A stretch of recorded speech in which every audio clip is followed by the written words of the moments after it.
I ain't gonna show you the warm-ups leading up to this shit too much. I kind of just want to get after it and get gone. But there are a couple of key points that you need to keep in mind when I'm doing these. Number one, pushing the butt back, right? Because I want my glutes and hamstrings to get the brunt of the work. Lower back's getting a lot of it too, a whole lot of it. But I really want a lot of the load on my glutes and lower back. And then number two, I'm keeping my head in either a neutral or a down position. I don't have it cranked up as I'm going.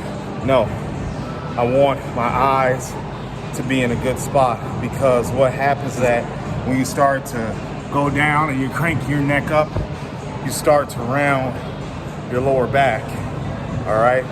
If you keep your head in a neutral or a down position, your back won't necessarily do that. Keep the head where it needs to go, the back will follow.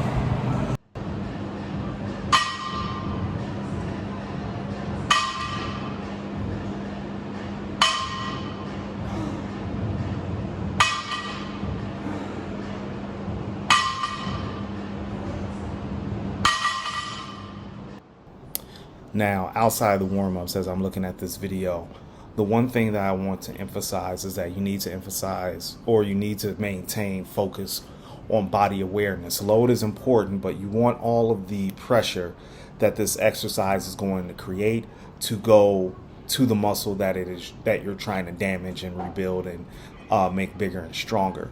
So as I'm setting up, the first thing I want to think about is, hey, when I pull up, I want to make sure that my hamstrings are in a pretty good stretch position, and I want to use them to pull me up. And then when I get to the top, I want to maintain that tension all the way up there.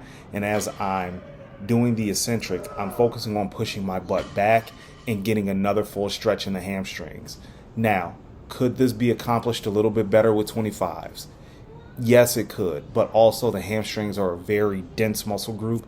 They're a muscle group that responds very favorably to heavy weight, so that's why this load was selected and this range of motion was selected that way it was. Now, I could probably put a plate or two or some type of stand up under my feet and get a couple of extra inches of movement, but with that being said, that's something that I'll fight for another day.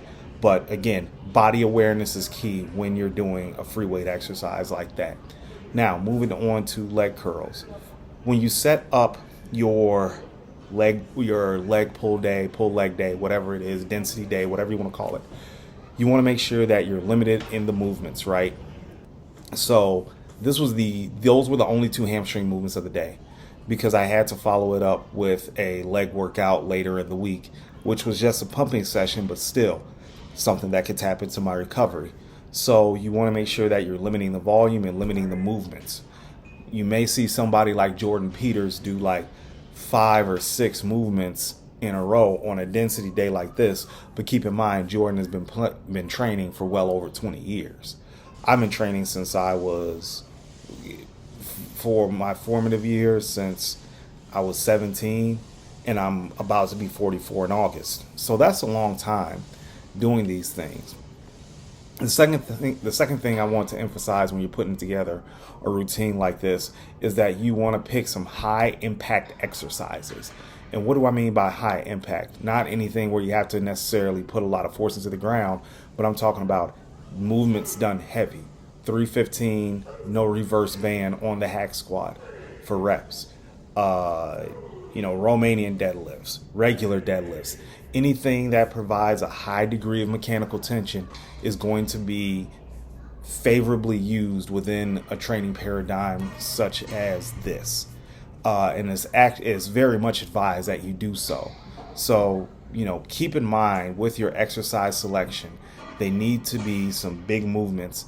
And on top of that, you want to make sure you get some isolation movements in there, because you are going to be training a particular section for a pump more than you would the other. Like I said, this is a leg pull session, so I'm training legs heavy, but what I'm also doing is that I'm pumping up the back, trying to get it recovered for the next session.